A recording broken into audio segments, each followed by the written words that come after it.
यहाँ पर जो आपके पाठ्यक्रम में दिया गया है उस पर हम लोग प्रैक्टिस करेंगे। आज का यह जो प्रैक्टिस सेशन होने को है, इसमें हमने न्यूमेरिकल एबिलिटी सेक्शन के 2D 3D सेक्शन के क्षेत्रफल आयतन के और इसके अतिरिक्त ज्यामिति के कुछ व्यवहारिक प्रश्नों को लेकर मैं आपके सबके बीच हूँ। और इसके तुरंत बाद का जो प्रैक्टिस पार्ट होगा उसमें जो एकेडमिक क्लास के जो सिलेबस हैं उसको भी हम शामिल करेंगे। आज की यह क्लास न्यूमेरिकल एबिलिटी सेक्शन से, हाँ बिल्कुल एक चीज़ ध्यान देना, आप में बहुत जल्द मैं मैराथन कंडक्ट कराऊंगा मैथ्स पर्टिकुलर सिलेबस को लेकर।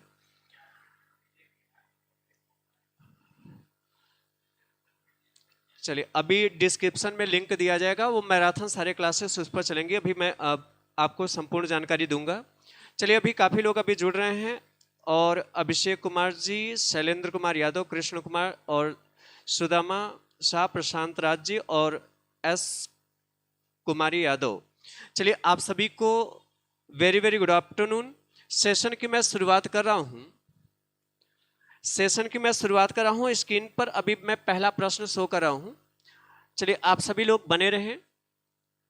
चलिए अभी ध्यान देना, पहला प्रश्न एक बहुत ही आसान सा सवाल आप सबके बीच है। आप इस प्रश्नों के उत्तर करिएगा। ये स्क्रीन पर आपको प्रश्न दिख रहा है। चलिए आप इस प्रश्न का उत्तर करिएगा। प्रश्न लिखा है, यदि x स्क्वायर बराबर 9 है, y स्क्वायर बराबर 16 है, x तथा y दो धनात्मक राशि हैं, तो x प्लस वाई का होल स्क्वायर परिणाम क्या होगा। कितना आसान सा सवाल है। x स्क्वायर बराबर 9 है, इधर स्क्वायर है तो उधर भी स्क्वायर बनाइए, तो 9 को मैं लिख सकता हूं 3 का स्क्वायर। x स्क्वायर बराबर 3 का स्क्वायर, दोनों पक्ष में घातें समान है, अतः कंपेयर करने पर आधार भी समान होंगे, मीन्स x बराबर वैल्यू हो जाएगा 3। सिमिलर इसी प्रकार y स्क्वायर बराबर 16 है, तो यहां स्क्वायर है तो वहां भी स्क्वायर बना लीजिए, तो y स्क्वायर बराबर मैं लिख सकता हूं 4 का स्क्वायर। 4 का स्क्वायर 16 होगा, तो दोनों साइड में घातें समान है, कंपेयर करिए तो y का वैल्यू निकल आया कितना। अब हमसे पूछा है x प्लस वाई का होल स्क्वायर परिणाम क्या होगा। बहुत ही छोटा आसान सवाल था। x का वैल्यू 3, y का वैल्यू 4 का स्क्वायर, ये कितना आएगा 3 और 4 7, 7 का स्क्वायर 49, हमारा बी ऑप्शन बनेगा यहाँ पे 49। तो एक आसान से प्रश्न से मैंने शुरुआत किया। चलिए अभी काफ़ी लोग जुड़ रहे हैं। मैं चाहूँगा कि जैसे जैसे सेशन अभी आगे बढ़ता रहे, मैं एक बार रिफ्रेश कर लेता हूँ। चलिए बी काफ़ी देर से आप सभी के उत्तर आ रहे हैं।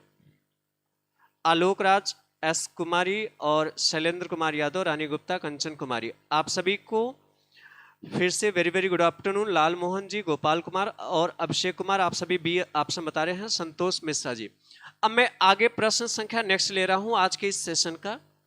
चलिए आप एक प्रश्न देख पा रहे हैं। देखिए प्रश्न क्या कह रहा है, ध्यान से सुनिएगा।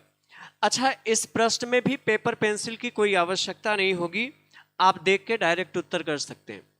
चलिए मैं प्रश्न थोड़ा और जूम कर दे रहा हूं, स्पष्ट आप सभी लोग देख सकें। चलिए सबसे पहले आप सभी ध्यान देना, प्रश्न हमारा है देखिए ये प्रश्न है 2 अंकों की संख्या एवं इनके अंकों के स्थान बदलने से बनी नई संख्या के बीच का अंतर 18 है। मतलब कोई 2 अंक की संख्या है और जब उस संख्या के स्थान को बदल दिया जाता है, मतलब इकाई को दहाई और दहाई को इकाई, मतलब अंक पलट दिए जाते हैं, तो जो मूल संख्या थी वास्तविक संख्या और बदलने से जो नई संख्या बनी है, इनके बीच का डिफरेंस कितना है 18। आगे लिखा है अंकों का योग 10 है। ये जो 2 अंक की संख्या है, इनके अंकों का योग कितना है 10 है, और दहाई वाला अंक इकाई के अंक से बड़ा है। मतलब दहाई पर जो अंक है वो इकाई वाले अंक से बड़ा है, तो 2 अंकों की संख्या क्या होगी हमें बताना है। अब देखिए अंकों का योग 10 है, तो 8 2 10, 4 6 10, 6 4 10 और 7 3 10, सभी में 10 हो रहे हैं, लेकिन आपका करेक्ट उत्तर 64 होगा। ऐसा क्यों, थोड़ा ध्यान समझिएगा। ये मूल संख्या कितनी है 64, मूल संख्या कितनी है, ऑप्शन से मैं हल कर रहा हूं 64। अच्छा, इनके अंकों का योग देखेंगे तो इकाई दहाई का अंक योग देखिए 6 4 10 आ गया। अंकों का योग कितना है 10, ये संतुष्ट किया। और कह रहा था कि इनके अंकों के स्थान बदलने से, जैसे वास्तविक संख्या 64 है और जब स्थान बदल देंगे तो क्या नई संख्या की क्या मिलेगी, स्थान बदलने से, जब स्थान आप बदल देंगे तो स्थान बदलने से जो नई संख्या बनेगी, चूंकि वास्तविक संख्या 64 है और जब स्थान बदल देंगे तो नई संख्या 46 बनेगी। और प्रश्न कह रहा है कि स्थान बदलने से जो नई संख्या बन रही है और जो वास्तविक संख्या है, इनके बीच का अंतर 18 है। तो डिफरेंस देखिए 18 है कि नहीं, 14 में से 6 गए 8 और 5 में से 4 गए 1, मतलब ये डिफरेंस अंतर कितना है, वास्तविक संख्या और अंकों के स्थान बदलने से जो बनी संख्या है डिफरेंस 18 है। और इसमें दहाई वाला अंक इकाई के अंक से बड़ा है। जो दहाई वाला अंक है, ये इकाई है और ये दहाई, तो दहाई वाला अंक जो है वो इकाई के अंक से क्या है, बड़ा है। तो प्रश्न में जितने भी स्टेटमेंट दिए गए हैं, सारे स्टेटमेंट को ऑप्शन सी फॉलो करता है। मैं आपको बताना चाहूंगा कि जब आंकिक क्षमता के ऐसे प्रश्न आए, आप डिटेल में मत जाइए, सीधा ऑप्शन लीजिए और सटीक उत्तर तक आप सभी लोग पहुंच सकेंगे। चलिए मैं आगे बढ़ रहा हूं और चलिए अभी भी संख्या काफी आप लोगों की कम दिख रही है। हाँ, 64 लगातार सी उत्तर आ रहे हैं। ब्रजेश पांडे जी, तनु और अभिषेक कुमार, अंजू कुमारी, अमर उपाध्याय जी, अलका शर्मा, आप सभी, लाल मोहन जी, आप सभी बता रहे हैं कि इसका ऑप्शन सी होगा, मतलब मूल संख्या जो होगी 64 होगी। अब एक सवाल और आप सभी देखिए, ये भी आसान सवाल है, यह रीजनिंग स्किल को भी टच करता है, लिहाजा इस पॉइंट ऑफ व्यू से भी यह सवाल महत्वपूर्ण है, आप सभी लोग ध्यान देना। अच्छा, विदाउट ऑप्शन तो डिटेल हल करना पड़ेगा। माना इकाई का अंक x और दहाई का अंक y है, जो पिछला सवाल है, तो मूल संख्या 10y प्लस x बनेगा, जिसमें x प्लस y का बराबर कितना आएगा, 10 आएगा। देखिए पिछला सवाल आप कह रहे थे, बस मैं कुछ ही सेकंड समय लूंगा। पिछला सवाल आप कह रहे हैं ऑप्शन से नहीं लगाएं तो कैसे, जैसे हमने मान लिया इकाई का अंक x है और दहाई का अंक y है। अच्छा, मूल संख्या क्या बनेगी, आप जानते हैं कि मूल संख्या बनाने के लिए दहाई के अंक में 10 से गुणा करेंगे, इकाई के अंक से इकाई के अंक में 1 से, तो दहाई का अंक y है तो ये 10 से गुणा करेंगे 10y, और इकाई का अंक x है 1 से गुणा करेंगे, ये वास्तविक संख्या होगी। अंकों का योगफल आपके प्रश्न में दिया है 10 है।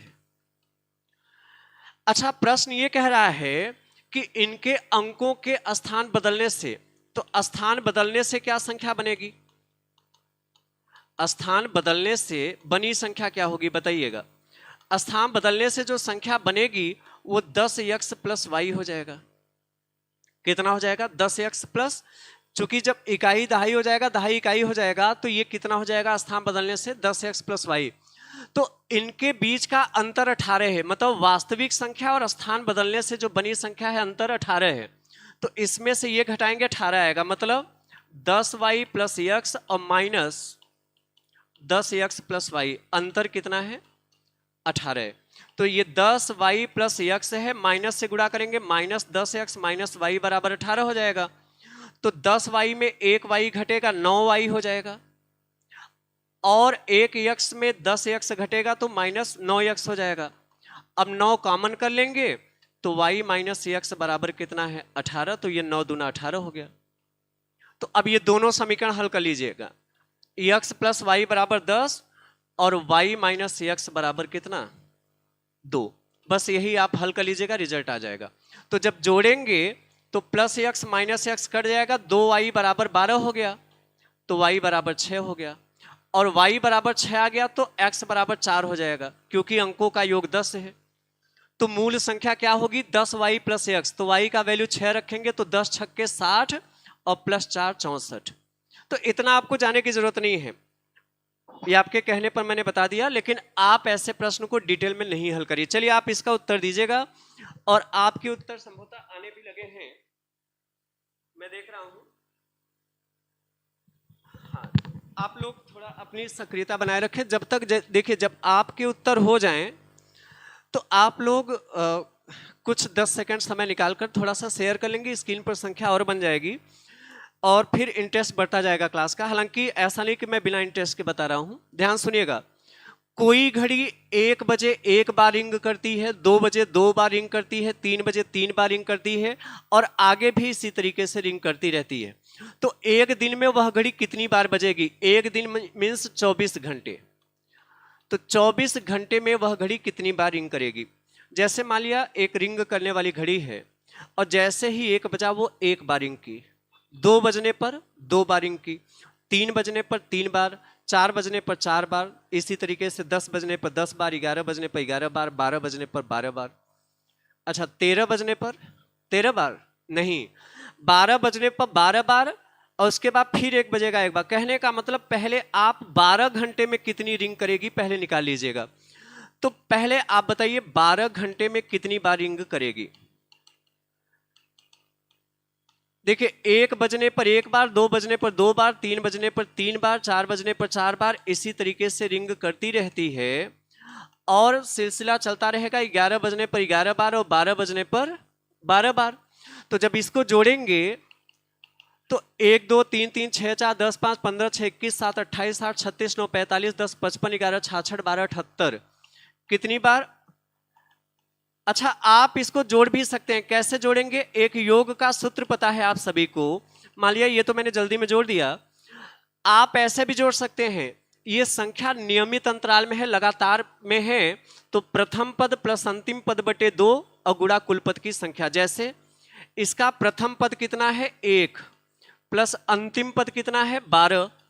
प्रथम पद प्लस अंतिम पद बटे 2 और गुणा कुल पद की संख्या। तो ये पहला पद है, दूसरा पद, तीसरा पद, चौथा पद, पांचवा, छठा होते हुए 12 पद हैं। तो ये 2 से कट गया 6 बार में, 12 और 1 13 और 13 का गुणा 6 में 78 बार। मतलब 12 घंटे में यह घड़ी कितनी बार रिंग करेगी? 78 बार। तो हमसे 24 घंटे में पूछा है, तो 24 घंटे में कितनी बार रिंग करेगी? तो 12 घंटे में 78 बार, 24 घंटे में 2 गुना 156 बार।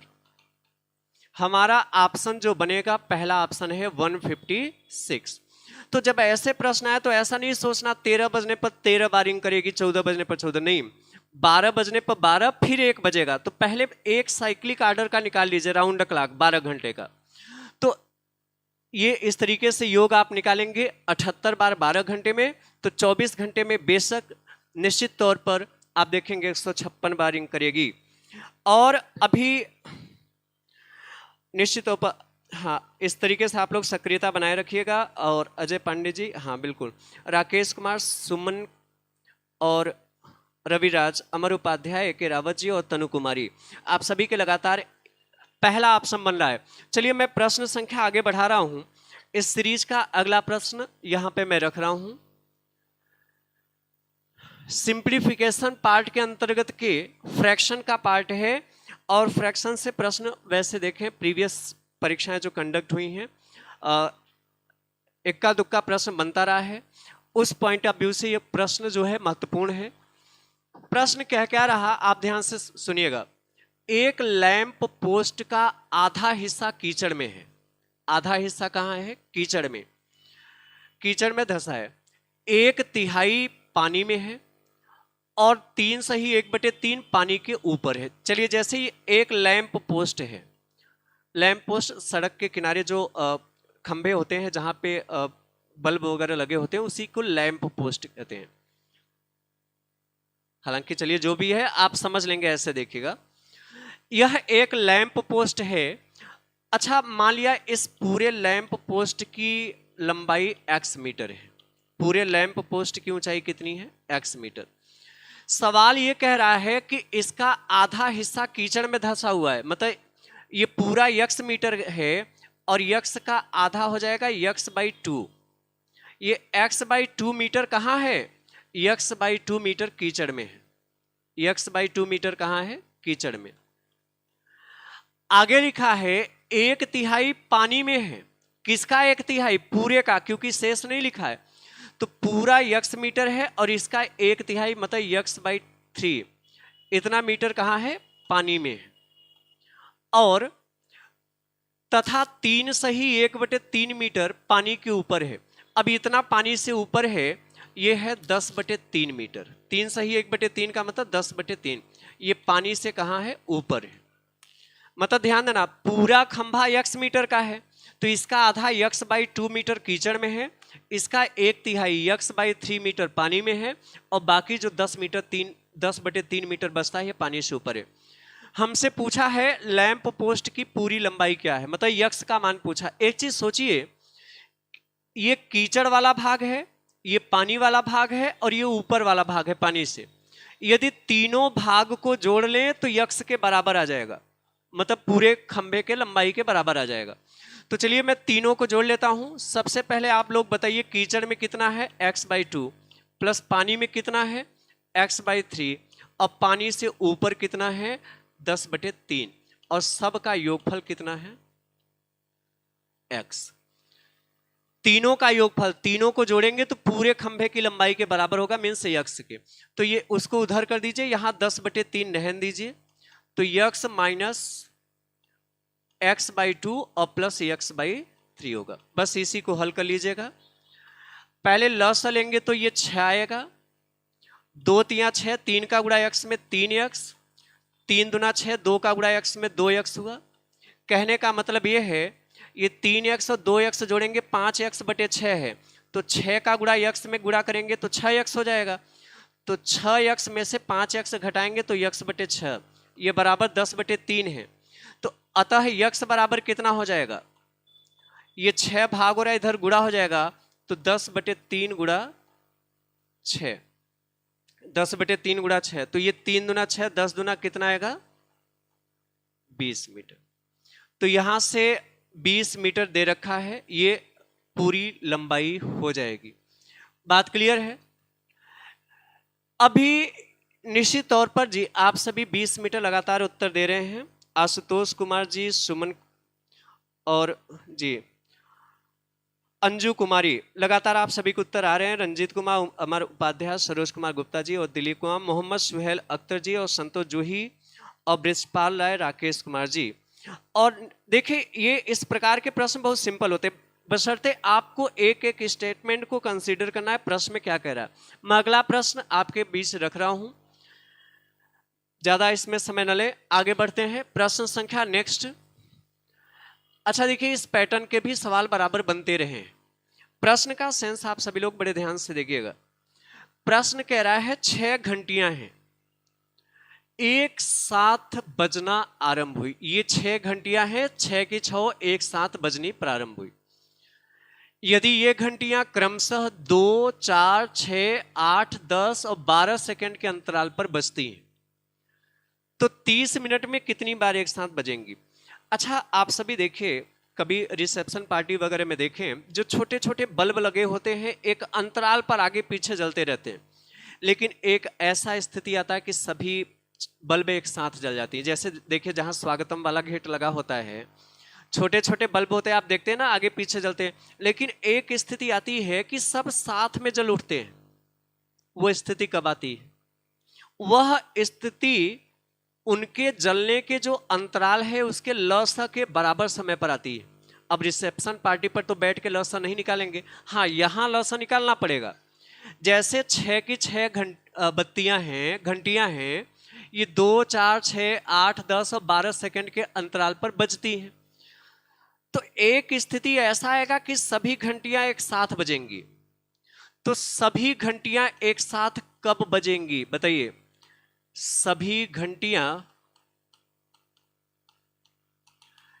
एक साथ कब बजेंगी? इसके जो लस होंगे समय अंतराल के, ये 2, 4, 6, 8, 10 और 12, इसका जो लस होगा तो इसका लस 120 आएगा। चूंकि देखिए लस वह न्यूनतम संख्या होती है, लस वह न्यूनतम संख्या होती है जो दिए गए सभी संख्याओं, चलिए पहले ये मैं पूरा सेंस लिख दूं, लसव वह न्यूनतम संख्या होता है जो दिए गए सभी संख्याओं से कटता है। तो 120 ही वह न्यूनतम संख्या है जो 2 से भी कटेगा, 120 4 से भी, 6 से भी, 8 से भी कटेगा, 10 से भी कटेगा, 12 से भी। 120 से कोई छोटी संख्या नहीं बता सकते जो 6 से कट जाए। 60 लेंगे तो 60 8 से नहीं कटेगा, मतलब यही न्यूनतम है। मतलब एक बात समझिएगा, सभी 6 की 6 घंटियां एक साथ कब जलेंगी? 120 सेकंड के सॉरी, घंटियां जलती नहीं है, बजती हैं। 6 की 6 घंटियां 120 सेकंड के अंतराल पर बजती रहेंगी। 120 सेकंड मतलब 2 मिनट के अंतराल पर बजती रहेंगी। जैसे अभी बजेंगी, जैसे मान लिया अभी 6 की 6 घंटियां अभी एक साथ बजी हैं, तो 2 मिनट बाद फिर एक साथ बजेंगी, फिर अगले 2 मिनट बाद फिर एक साथ बजेंगी, यही सिलसिला चलता रहेगा। तो 30 मिनट में कितनी बार एक साथ बजेंगी बताइए? 30 मिनट, देखिए हर 2 मिनट में एक बार बजेंगी, प्रत्येक 2 मिनट। जैसे अभी एक साथ बजी तो 2 मिनट के बाद 6 फिर एक साथ बजेंगी, फिर अगले 2 मिनट बाद फिर 6 एक साथ बजेंगी, तो हर 2 मिनट पर बजेंगी। तो 30 मिनट में तो 15 बार बजना चाहिए, लेकिन ये 15 नहीं बल्कि 16 बार बजेगी। अब मैंने एक जोड़ क्यों दिया?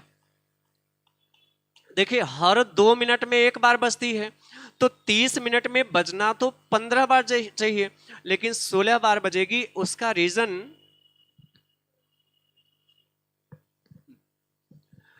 अच्छा 16 बार, अच्छा 16 एक मैंने जोड़ा क्यों? चलिए पहले इसका जवाब लीजिएगा। यहां पर लिखा है 6 घंटियां एक साथ बजना आरंभ हुई। यदि देखिए देखिए 6 घंटियां एक साथ बजनी प्रारंभ हुई, जैसे अभी मान लिया एक समय हुआ, अभी एक समय हुआ 6 की 6 घंटियां एक साथ बजी, तो एक बार तो ये हो गया, और इसके बाद 30 मिनट में 15 बार और बजेंगी, तो एक बार ये हो गया, 15 बार ये, तो 16 बार। हमेशा जब भी ऐसे प्रश्न आए, आप लोग निश्चित तौर पर इतना करेंगे कि लास्ट में एक जोड़ेंगे। हाँ 16 बार होगा। अभिषेक कुमार जी, मनीष कृष्णकांत गुप्ता जी, सरोज और black listed writer निरंजीव Kumar ji, mister Sushant, नाम पढ़ने में इतना हाँ एक बार पहले बच चुकी हैं, संतोष मिश्रा जी ने बताया, क्योंकि यहां पर एक बार बच चुकी हैं। थोड़ी सी आप लोग संख्या भी इस तरीके से बढ़ाते रहिए, हालांकि आप लोगों का प्रयास सराहनीय है। आप लोग इसी तरीके से सक्रियता दिखाते रहिए, और बीच बीच में समय मिलता जाए आप लोग शेयर भी करते रहिए, कुछ सेकंड निकाल के, थोड़ा सा क्लास और इंटरेस्टिंग बन जाए। चलिए अभी एक प्रश्न और आप सभी के समक्ष है, इस पर हम सभी लोग डिस्कशन करते हैं। एक परीक्षा में ए को बी से 10% कम अंक मिले हैं, बी को सी से 10% अधिक अंक प्राप्त होते हैं। यदि ए को 891 अंक मिले हैं तो सी को कितने अंक मिले? चलिए एक चीज आप सभी लोग प्रैक्टिकली सोचिएगा, यहां पर ए बी सी के अंक एक दूसरे से जुड़े हुए हैं। ए को बी से 10% कम अंक मिला, मतलब ए का अंक डिपेंड करता है बी पर, और बी को सी से 10% कम अंक मिला, मतलब एक चेन जैसे बनता है। ए जुड़ा है बी से, बी जुड़ा है सी से। जब ऐसे जुड़े हुए प्रश्न आए तो पहले इनका रेशियो निकाल लीजिए। मैं संक्षिप्त मेथड बता रहा हूं, पहले आप इनका रेशियो निकाल लीजिए। चैन वाले प्रश्न आए, ए का अंक बी से जुड़ा है, बी का अंक सी से जुड़ा है, तो पहले इनका रेशियो निकालिए। हमेशा ध्यान देना, जब भी रेशियो निकालें अंतिम वाले का मान लीजिए, बाकी खुद पता हो जाएगा। अंतिम वाले का चलिए 100 मान लेते हैं, क्योंकि परसेंट में ज्यादा कम है तो 100 मानना ज्यादा सहूलियत होगा। हमने सी का 100 मान लिया। अब अंतिम से पढ़िए, बी को सी से 10% अधिक अंक मिले हैं। बताइए बी को कितने अंक मिले हैं? सी से 10% ज्यादा। देखिए बी को जो अंक मिला है वो सी से 10% ज्यादा मिला है। बी को कितना अंक मिला है? सी से 10% ज्यादा। तो सी को 100 मिला है, तो इसका कितना हो जाएगा? 110 हो जाएगा। आगे पढ़ें, आगे हमने लिखा है ए को बी से 10% कम अंक मिले हैं। मतलब ये जो ए को अंक मिला है वो बी से 10% कम। तो पहले आप हमें बताइए ए को कितना मिला है। देखिए ए को जो अंक मिला है वो बी से 10% कम है, तो बी का तो 110 है, तो 110 से 10% कम मतलब 90%।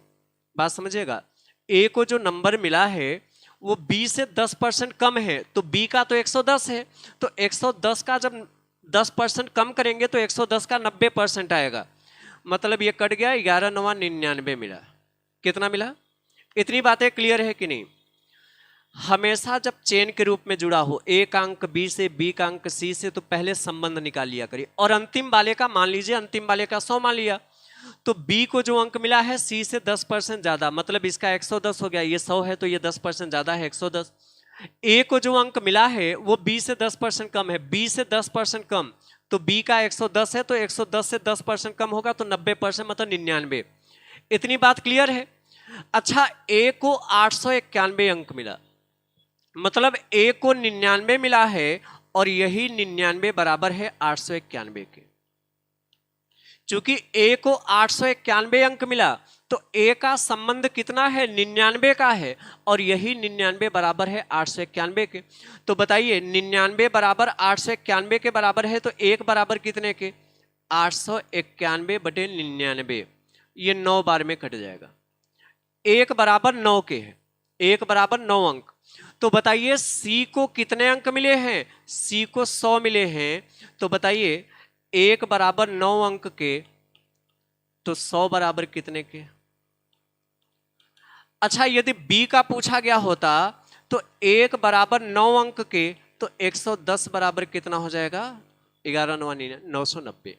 तो इस तरीके से आप सभी को उत्तर कर सकते हैं बिना किसी ज्यादा प्रयास के। लगातार काफी देर से उत्तर आ रहे हैं। चलिए इस तरीके से सक्रियता बनाए रखें। लाल मोहन, चंदन कुमार जी, सनी कुमार और रश्मि गौतम जी, सोनू कुमार, दिलीप कुमार, नौलेश, कृष्णकांत गुप्ता जी। चलिए आप सभी पार्ट को समझ रहे हैं। जब भी चेन के रूप में ऐसे सवाल पूछे आप रेशियो रूल से हल करिए, सबसे आसान होगा। चलिए अब मैं आगे बढ़ाऊं। प्रश्न संख्या आज की सीरीज का अगला यहां पे मैं रख रहा हूं, इसको ध्यान से देखिएगा। देखिए एक व्यापारी, ध्यान सुनिएगा, एक व्यापारी है, सामान को 75 रुपए में बेचकर क्रय मूल्य के बराबर प्रतिशत लाभ कमाता है। जैसे मान लिया हमने क्या किया, ये पेन 75 रुपए में बेचा। कितने में बेचा? 75 रुपए में बेचा। तो जब मैंने 75 रुपए में बेचा तो खरीदे गए मूल्य के बराबर प्रतिशत लाभ कमाता हूं। इसका मतलब क्या हुआ? जैसे 75 रुपए में बेचा तो हमें एग्जैक्ट उतने ही प्रतिशत का लाभ हुआ जितने में हमने वस्तु को खरीदा था, क्रय मूल्य के बराबर। मतलब जैसे हमने इस पेन को 20 में खरीदा रहा होगा तो 20% का लाभ, यदि हमने इस पेन को 30 में खरीदा रहा होगा तो 30% का लाभ। कहने का मतलब यह है कि लाभ का प्रतिशत खरीदे गए मूल्य के बराबर है। तो मैं एक तरीका बता रहा हूं, लाभ का प्रतिशत क्रय मूल्य के बराबर हो या हानि का प्रतिशत क्रय मूल्य के बराबर हो, तो एक तरीका मैं बता रहा हूं। इस विक्रय मूल्य का गुणनखंड करिए। किसका? विक्रय मूल्य 75 है, आप इसका गुणनखंड करिए। किसका गुणनखंड करेंगे? विक्रय मूल्य का। ऐसा गुणनखंड करिए कि बीच का डिफरेंस 10 आए। बताइए 75 का गुणनखंड करिए, ऐसा गुणनखंड करिए कि अंतर 10 आए। तो 15 पचे 75, 15 गुणा 5, 15 पंचे 75, और 15 और 5 का डिफरेंस कितना होगा? 10। अब ये जो डिफरेंस है उसी डिफरेंस से ऊपर भी गुणा कर दीजिए, उसी डिफरेंस से नीचे भी। तो 15 दहा में 150 रुपए और 5 दहा में 50 रुपए। हमेशा ध्यान देना, जब इसको डिटेल में हल करेंगे इस सवाल को तो एक द्विघात समीकरण बनेगा और इसमें बड़ा वाला उत्तर नेगेटिव और छोटा वाला उत्तर पॉजिटिव मिलेगा। कब? जब लाभ वाला प्रश्न होगा। तो ये जो बड़ा वाला उत्तर है यह नेगेटिव होगा जिस कारण गलत है, और छोटा वाला उत्तर पॉजिटिव होगा जिस कारण यह सही उत्तर है। तो इसका क्रय मूल्य जो है 50 रुपए। क्रय मूल्य कितना है? 50। हमारा ऑप्शन जो होगा 50। चलिए मैं इसको चेक करा दे रहा हूं। मान लिया ये तरीका माइंड में नहीं है तो आप सबको करना क्या है, आप ऑप्शन ले लीजिए और ऑप्शन से विक्रय मूल्य ढूंढिए, और यदि विक्रय मूल्य 75 आ जाए तो समझिए सही है, क्योंकि व्यापारी 75 रुपए में सामान को बेचता है। तो चलिए मैं सेलिंग प्राइस निकालता हूं, जिस ऑप्शन में सेलिंग प्राइस 75 आएगा वही ऑप्शन सही होगा। तो यहां पे क्रय मूल्य पूछा है, यदि क्रय मूल्य हम 50 रुपए माने, क्रय मूल्य कितना माने 50 रुपए, जैसे इस पेन को हमने 50 रुपए में खरीदा है तो लाभ का प्रतिशत क्रय मूल्य के बराबर है। जैसे मैंने इस पेन को 50 में खरीदा तो कितने परसेंट का लाभ होता है, 50% का। अच्छा, जब हमें 50% का लाभ होगा तो मैं 150% पर बेचूंगा। क्यों? किसी भी वस्तु का क्रय मूल्य 100% होता है, जैसे क्रय मूल्य 50 है तो ये 100% है।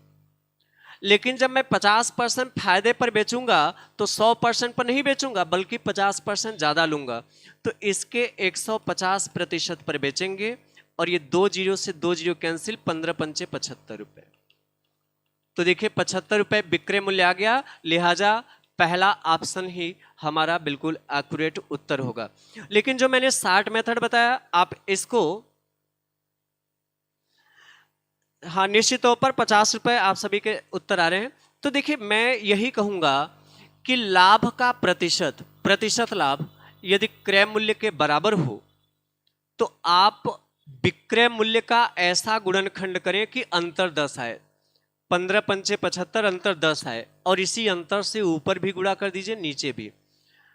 लाभ वाले सवाल में जो द्विघात समीकरण बनेगा, 2 उत्तर मिलेंगे।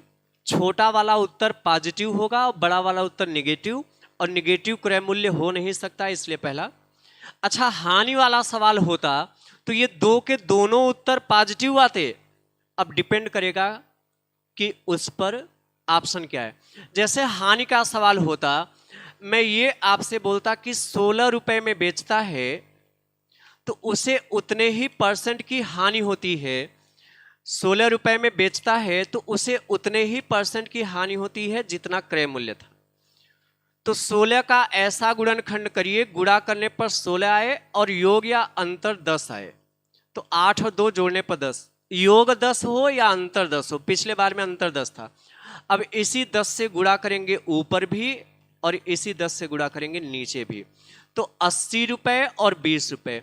लेकिन ध्यान रहे, जब हानि वाला सवाल हो, 16 रुपए में बेचता है तो क्रय मूल्य के बराबर हानि प्राप्त करता है, मतलब उतने ही परसेंट का हानि होता है जितना क्रय मूल्य। तो हानि वाले सवाल में जो 2 उत्तर मिलेंगे वो दोनों के दोनों पॉजिटिव मिलेंगे। अब डिपेंड करेगा ऑप्शन क्या दिया है। जैसे ऑप्शन में 80 दिया है तो 80 लगाएं, 20 दिया है तो 20, लेकिन पहले ऑप्शन में 80 दिया है, बी में 20 दिया है, और सी में ए या बी दोनों दिया है तो दोनों लगेगा। कब? हानि वाले सवाल में। इतनी चीज माइंड में आप लोग रखिएगा। चलिए अब मैं आगे बढ़ा रहा हूं, प्रश्न संख्या नेक्स्ट। देखिए, 100 केले बेचने पर एक फल विक्रेता को 20 केलों के विक्रय मूल्य के बराबर लाभ होता है, तो उसका लाभ का परसेंट क्या है? चलिए आप प्रैक्टिकली बताइएगा। जैसे एक केले का विक्रय 1 रुपए माने, थोड़ा प्रैक्टिकली सोचिए, एक केले का विक्रय 1 रुपए माने तो दुकानदार 100 केले बेचा है, तो एक केले का विक्रय मूल्य 1 रुपए है, तो 100 केले का विक्रय मूल्य कितना होगा? 100 रुपए। लेकिन जब 100 रुपए में केलों को बेचा तो 20 केलों के विक्रय मूल्य के बराबर लाभ होता है। मतलब एक केले का विक्रय मूल्य 1 रुपए है तो दुकानदार को जो फायदा हुआ है वो 20 केलों के बेचे गए मूल्य के बराबर। तो एक केले का विक्रय मूल्य 1 रुपए है तो 20 केलों का विक्रय मूल्य 20 रुपए, मतलब दुकानदार को जो फायदा होगा वो 20 रुपए का। तो बताइए उसका प्रतिशत लाभ क्या है? तो जितने का लाभ हुआ गुणा 100 और बटे क्रय मूल्य। अब बात समझिएगा, यहां क्रय मूल्य सोचना, 100 रुपए में बेचा तो 20 रुपए का फायदा हुआ। दुकानदार ने 100 रुपए में केलों को बेचा तो 20 रुपए का लाभ हुआ, तो खरीदा कितने में? जैसे मान लिया इस पेन को हमने 100 रुपए में आपको दे दिया, ये पेन मैंने आपको कितने में दिया? 100 रुपए में। जब मैंने 100 रुपए में दिया तो हमें 20 रुपए का फायदा हुआ, इसका मतलब मैंने खरीदा कितने में था? 80 रुपए में, तो यहाँ बटे 80 होगा। 20 चौके 80, 100 बटे 4 25%। यदि कंफ्यूजन है तो चलिए मैं पूरा डिटेल बता देता हूं। हमने माना एक केले का विक्रय मूल्य 1 रुपए। एक केले का विक्रय मूल्य कितना है? 1 रुपए। अच्छा आप लोग बताइए, दुकानदार ने 100 केले बेचा है, तो एक केले का विक्रय 1 है, तो 100 केले का विक्रय कितना होगा? एक केले का विक्रय 1 रुपए है, तो 100 केले का विक्रय कितना होगा? 100 रुपए। अच्छा, जब 100 रुपए में केलों को बेचा तो 20 केलों के विक्रय मूल्य के बराबर लाभ हुआ। मतलब तब दुकानदार को क्या होता है? लाभ होता है। लाभ कितने के बराबर होता है? 20 केलों के बेचे गए मूल्य के बराबर। तो एक केले का विक्रय मूल्य 1 रुपए है, तो यहां पर 20 केले का विक्रय मूल्य 20 रुपए, मतलब दुकानदार को लाभ हुआ 20 रुपए का। अब आप प्रैक्टिकली सोचिए, 100 रुपए में केलों को बेचा है, एसपी मतलब सेलिंग प्राइस, 100 रुपए में केलों को बेचा तो 20 रुपए का फायदा हुआ। इसका मतलब खरीदा कितने में? भाई 100 रुपए में केलों को बेचा तो 20 का फायदा हुआ, मतलब 80 रुपए में ही खरीदा होगा। तो प्रतिशत लाभ क्या? जितने का लाभ गुणा 100, 20 का लाभ गुणा 100 और बटे क्रय 80 है, तो 20 से 4 बार में 80, 100 बटे 4 मतलब 25%। ये हमारा उत्तर है। चलिए अब मैं आगे बढ़ रहा हूं, आसान सा सवाल है। अच्छा, यदि यही हानि होता, जहां लाभ है वहां हानि होता, तो ये 100 + 20 तब 120 हो जाता, तो बटे 120 करते, है ना? तब ये 120 करते, 6 50 बटे 3, 16 सही 2 बटे 3, तब उत्तर आता। चलिए मैं आगे बढ़ूं, यहां पर उत्तर हमारा स्पष्ट है, 25% होगा। प्रश्न संख्या मैं इस कड़ी का अगला ले रहा हूं। यह एक महत्वपूर्ण कॉन्सेप्ट का बना हुआ प्रश्न है, आप लोग इस पर ध्यान दीजिएगा। चलिए, हाँ, इसी तरीके से आप लोग संख्या बढ़ाते रहिएगा। देखिए मैं एक चीज और बता रहा हूं, नहीं आपके पाठ्यक्रम में दिया हुआ है, प्रश्न बनते हैं। और देखिए मैंने अभी, आप लोग हो सकता है देर से जुड़े हूं, मैंने एक बात पहले ही कहा कि जो एकेडमिक का है, एकेडमिक का नेक्स्ट प्रैक्टिस सेशन में रखूंगा। आज जो अन्य व्यवहारिक क्षेत्र के प्रश्न हैं वो सामान्य ज्यामिति के, मेंसुरेशन सेक्शन के, 2D 3D के और न्यूमेरिकल एबिलिटी के जुड़े हुए सवाल जिस पैटर्न के पूछते वो, और आपका जो एकेडमिक क्लास का है वो एक सेट में पूरा रखेंगे एकेडमिक का। तो आप लोग जुड़े रहें, मैं पूरे पार्ट को कराऊंगा, आप सभी निश्चिंत रहें। एक समबाहु त्रिभुज के अभ्यंतर, अभ्यंतर मतलब अंदर, किसी बिंदु से तीनों भुजाओं की लंबिक दूरियां ये दिया है। एक पॉइंट आप लोग थोड़ा नोट करेंगे, जैसे मान लिया ये समबाहु त्रिभुज है ABC, और समबाहु त्रिभुज के अंदर यहां पे कोई बिंदु है, अभ्यंतर किसी बिंदु, अभ्यंतर मतलब अंदर किसी बिंदु। तो समबाहु त्रिभुज के अंदर ये कोई बिंदु है, और इस बिंदु से यदि तीनों भुजाओं पर लंब डाले जाएं, मतलब यहां से भी इस पर भी लंब डाला जाए AD, और इधर भी लंब डाला जाए BE, सॉरी यहां पे OD, OE, और इस भुजा पर भी लंब डाला जाए OF। ये ध्यान देना। तो आपको मैं बताना चाहूंगा, इन्हीं तीनों लंबिक लंबाइयों का योगफल जो होगा वो समबाहु त्रिभुज की ऊंचाई के बराबर हो जाएगा, एक हाइट के। कहने का मतलब ये O बिंदु है, तो ये OD और प्लस OE और प्लस OF, OD, OE और OF ये किसके बराबर हो जाएगा? समबाहु त्रिभुज की ऊंचाई के।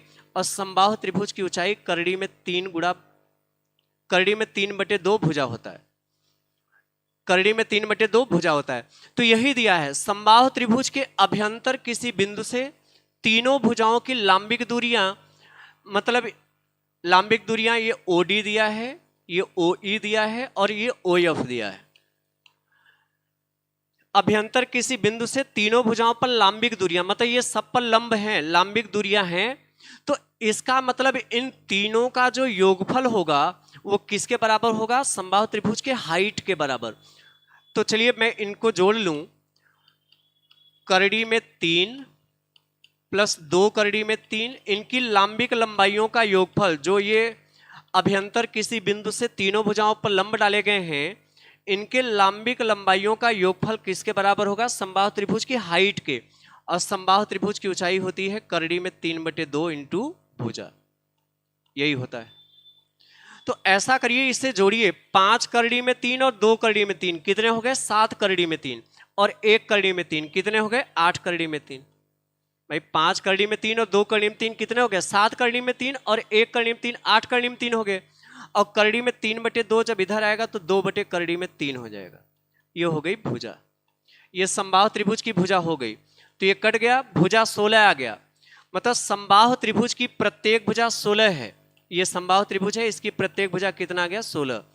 8 दूना 16। तो इस त्रिभुज का परिमाप क्या है? परिमाप होता है तीनों भुजाओं का योगफल। तो 16 16 32 16 48। तो जो परिमाप होगा वो 3 गुणा भुजा होगा, 16 या 48 सेंटीमीटर। ये हमारा उत्तर हो जाएगा ऑप्शन कौन सा? सी। तो इतना ध्यान देना, किसी समबाहु त्रिभुज के अभ्यंतर किसी बिंदु से, तो चलिए निश्चित तौर पर,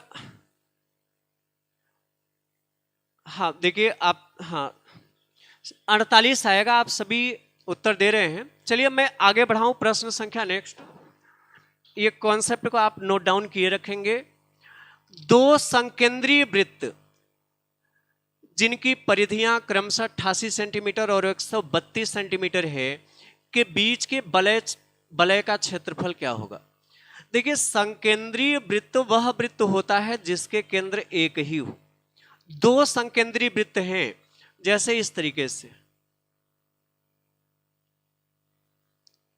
इन दोनों वृत्त का केंद्र क्या है? एक ही है। ऐसे वृत्त बोले जाते हैं संकेंद्रीय वृत्त। और इनकी परिधियां दिया है, परिधि पेरीमीटर, मतलब छोटे वाले का परिधि 88 है और ये बड़े वाले का परिधि जो है 132 है।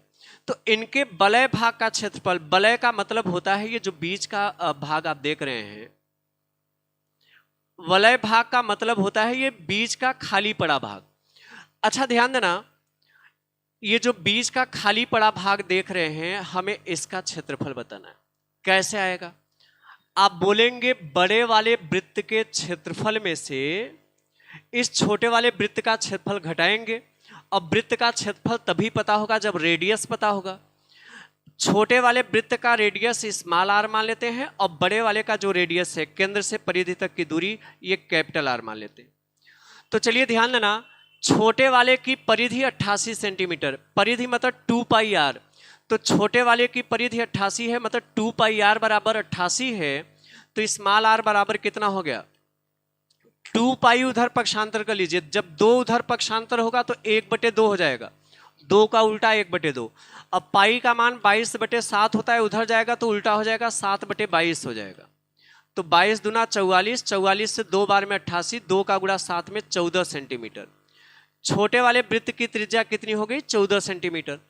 अच्छा, बड़े वाले की परिधि 132 सेंटीमीटर है, ये बड़े वाले का परिधि। तो बड़े वाले का परिधि क्या होगा?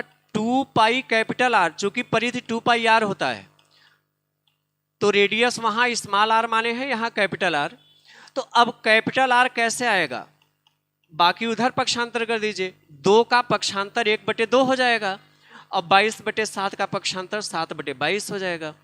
22 दूना 44 और 44 से 3 बार में कट जाएगा और 3 सत्ते 21 सेंटीमीटर आ गया। तो हमसे पूछा है वलय का क्षेत्रफल। वलय मतलब ये जो बीच का खाली भाग देख रहे हैं, ये क्षेत्रफल पूछा है, ये छायांकित वाला। कैसे आएगा? बड़े वाले वृत्त के क्षेत्रफल में से छोटे वाले वृत्त का क्षेत्रफल घटाएंगे। तो कहने का मतलब बड़े वृत्त का क्षेत्रफल पाई कैपिटल आर का स्क्वायर होगा और छोटे वाले का पाई स्मॉल आर का स्क्वायर होगा। तो पाई कॉमन कर लीजिए, मतलब 22/7 कॉमन कर लें तो कैपिटल आर का स्क्वायर, तो कैपिटल आर 21 है और 21 का स्क्वायर 441 हो जाएगा। और ये स्मॉल आर का, चूंकि पाई कॉमन है, स्मॉल आर का स्क्वायर, तो स्मॉल आर 14 है, 14 का स्क्वायर 196।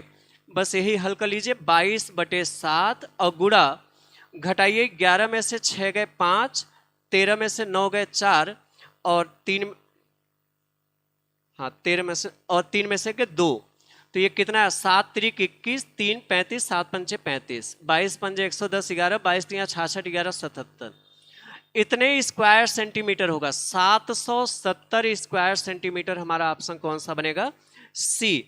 तो ये हमारा करेक्ट आंसर होगा 770। राकेश कुमार जी और शलेहा प्रवीण और राकेश कुमार जी आइडियल मैथमेटिक्स, और आप सभी को उत्तर ए के रावत जी और अरसला खान मोहम्मद सोहेल अख्तर जी, आप सभी को उत्तर जी रूपम कुमारी और ए के रावत, चंदन कुमार, सोनू कुमार और प्रभात कुमार जी, सभी ऑप्शन सी दे रहे हैं।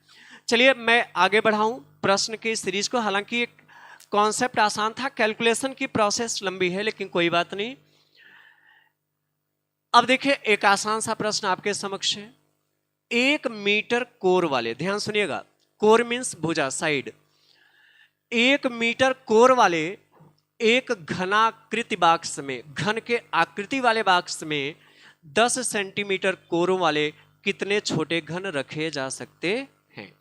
जैसे बात समझिएगा, यह एक बड़ा घन है, यह एक बड़ा घन है, इसकी प्रत्येक भुजा कितनी है? 1 मीटर। इसको सेंटीमीटर में बदल लीजिए, क्योंकि जो छोटा घन रखा जाता है वो सेंटीमीटर में। तो ये इसकी प्रत्येक भुजा 100 सेंटीमीटर की है। ये जो घनाकृति बड़ा वाला देख रहे हैं 100 सेंटीमीटर, 1 मीटर बराबर 100 सेंटीमीटर। अब इसमें कह रहा है कि इस बॉक्स में, ये जो बॉक्स देख रहे हैं, इसमें 10 सेंटीमीटर कोर वाले कितने छोटे घन रखे जा सकते हैं? मतलब इस बॉक्स में कुछ छोटे छोटे घन रखे जाते हैं। जैसे ध्यान देना, इस तरीके से कुछ छोटे छोटे घन रखे जाते हैं। अब प्रत्येक घन की जो लंबाई है वो 10-10 सेंटीमीटर का है। तो ऐसे कितने छोटे घन इसमें रखे जाएंगे? तो क्या करेंगे, बड़े वाले घन के आयतन में छोटे वाले घन के आयतन से भाग करेंगे। आयतन से क्यों भाग करेंगे? जो वस्तु जितना स्थान घेरती है उसे उस वस्तु का आयतन कहते हैं। तो जैसे ये बड़ा वाला घन है, ये डिब्बा है, बॉक्स है, तो ये कुछ स्थान घेरेगी कि नहीं? बेशक। और उसमें कुछ छोटे छोटे डिब्बे रखेंगे तो वो भी कुछ स्थान घेरेगी। तो आप इसमें कुल छोटे घन कितने रखे जाएंगे कैसे निकालेंगे? आप बड़े घन के आयतन में छोटे घन के आयतन से भाग कर दीजिए। आयतन मीन्स वॉल्यूम। बड़े घन के आयतन में एक छोटे घन के आयतन से भाग कर दीजिए। तो बड़े घन की प्रत्येक भुजा 100-100 सेंटीमीटर की है, तो घन का आयतन भुजा का क्यूब होता है, तो 100 गुणा 100 गुणा 100 हो जाएगा।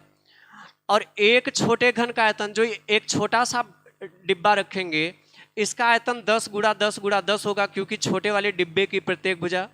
तो ये 3 जीरो से 2 1 3 जीरो कट कर दीजिए, 100 दहा में 1000। बहुत ही आसान सा सवाल था। हमारा उत्तर होगा ऑप्शन सी। लगातार आप सभी को उत्तर मिल रहे हैं। मैं इसी क्रम को आगे अभी कंटिन्यू रख रहा हूं। अरसला खान और प्रशांत राज जी, मनोज कुमार, संतोष जी और रश्मि गौतम, मनोज कुमार जी और कुमार विजय रंजन जी, आप सभी को उत्तर मिल रहे हैं। मैं आगे बढ़ूं?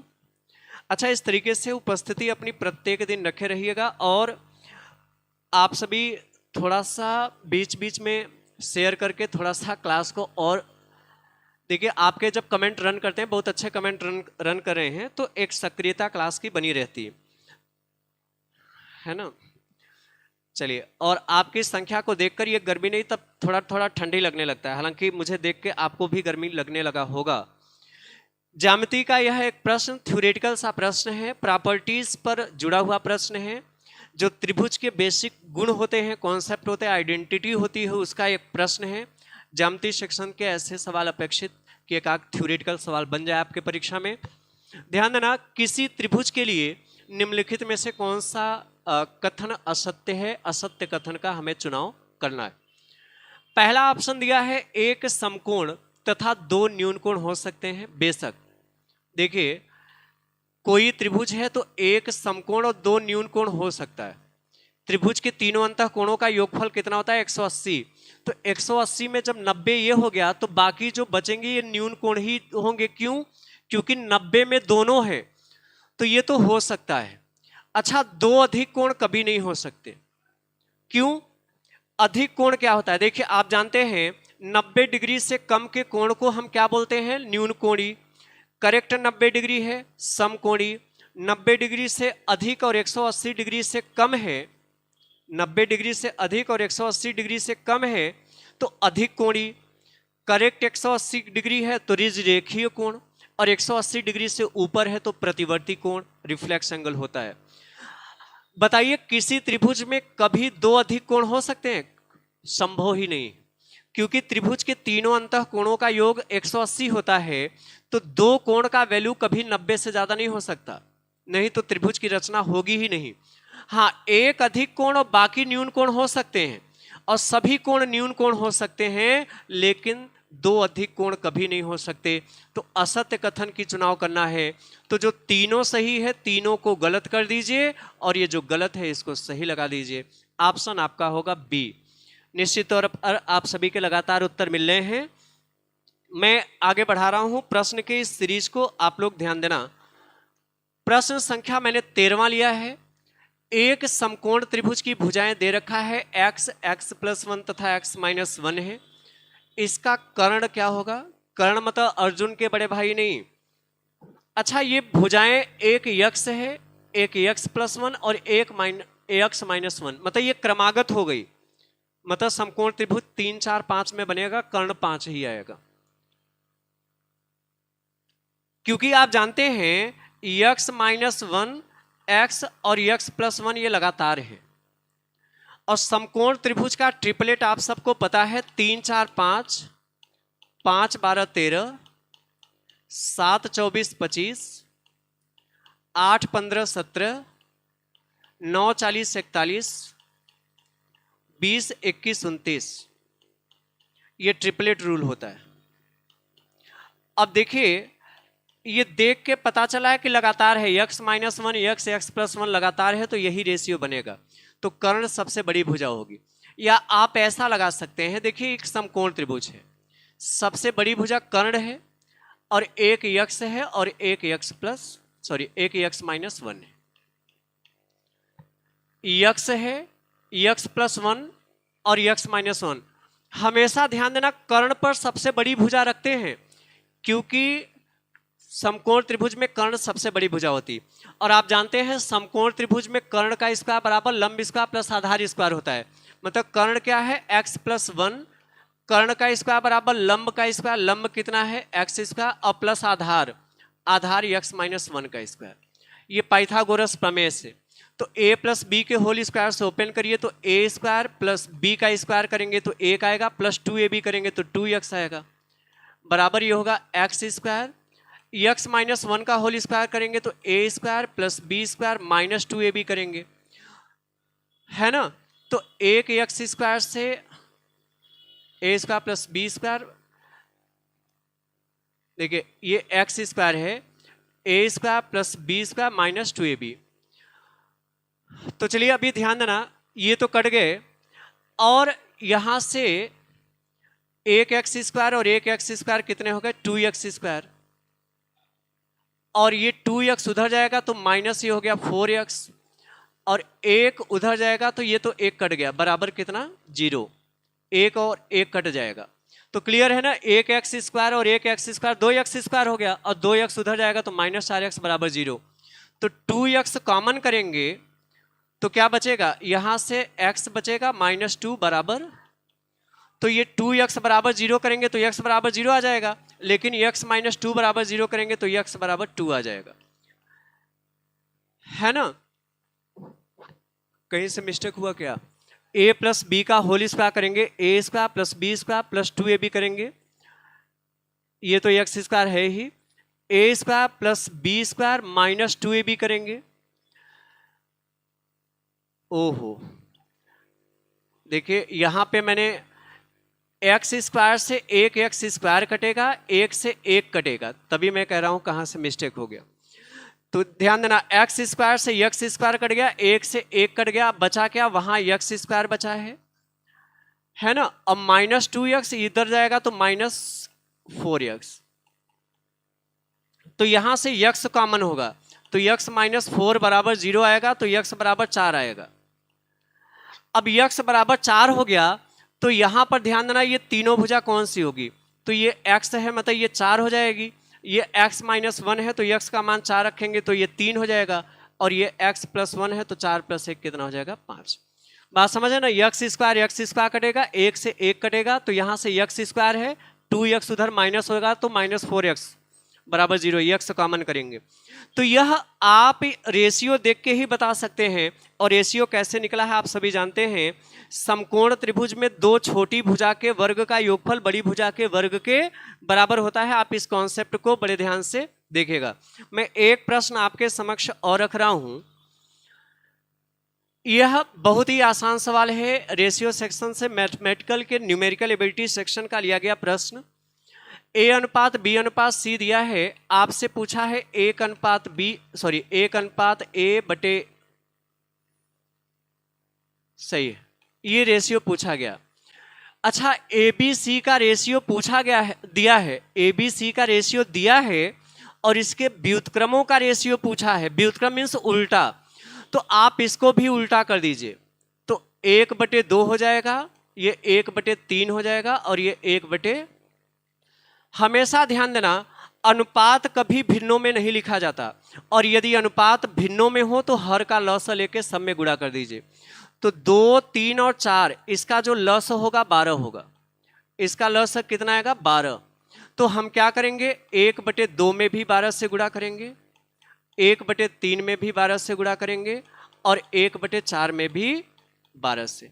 अब देखिए, ये 2 से 6 बार में कट गया, ये 3 से 4 बार में और 4 से 3। हमेशा ध्यान देना, अनुपात कभी भिन्नों में दिखे तो भिन्नों वाली अनुपात को हमेशा सरल अनुपात में रखना चाहिए, क्योंकि अनुपात कभी भिन्नों में नहीं हो सकता।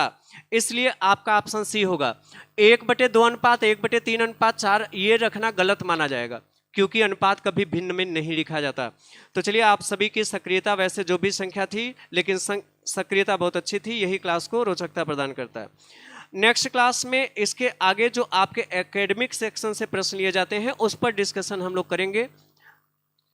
अच्छा, मैं चाहूँगा अतुल सर यहाँ पे 1-2 बातें आपसे रखना चाहते हैं, बस आप लोग अपनी उपस्थिति बनाए रखें, कुछ जरूरी सूचना है आपके लिए।